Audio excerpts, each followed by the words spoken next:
Shalom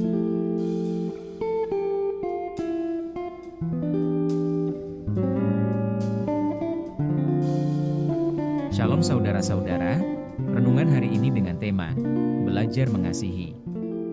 Mari kita membaca 1 Tesalonika 4 ayat 9. Tentang kasih persaudaraan tidak perlu dituliskan kepadamu, karena kamu sendiri telah belajar kasih mengasihi dari Allah. Saudara, Tuhan adalah kasih.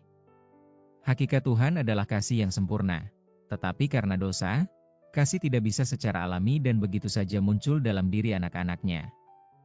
Kita mungkin dibesarkan di dalam keluarga di mana kasih tidak dirasakan.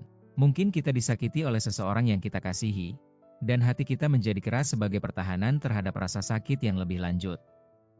Kita mungkin mengasihi orang lain, tetapi tidak tahu bagaimana menyatakan kasih kita dalam perkataan dan perbuatan. Kita mungkin merasa frustrasi, karena kita dipanggil Tuhan untuk mengasihi, tetapi tidak tahu bagaimana mengasihi orang lain.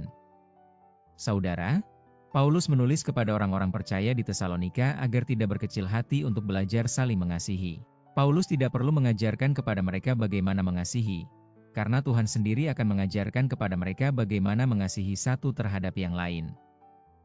Tuhan akan memberikan kasih-Nya kepada mereka, dan sementara mereka mengikut Dia akan membuat kasih dalam diri mereka melimpah.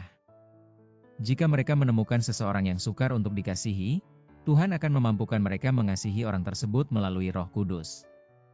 Tuhan dalam anugerah-Nya telah menyediakan apa yang diperlukan bagi kelemahan manusia, dan Ia siap mengajarkan kepada kita bagaimana mengasihi satu terhadap yang lain, tanpa ada pengecualian.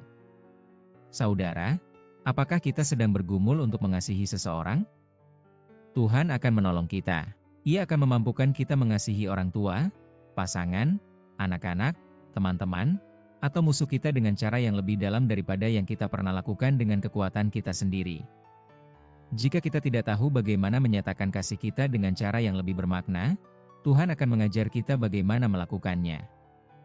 Mari mintalah Tuhan membuat kasih-Nya meluap kepada orang lain melalui kita. Amin.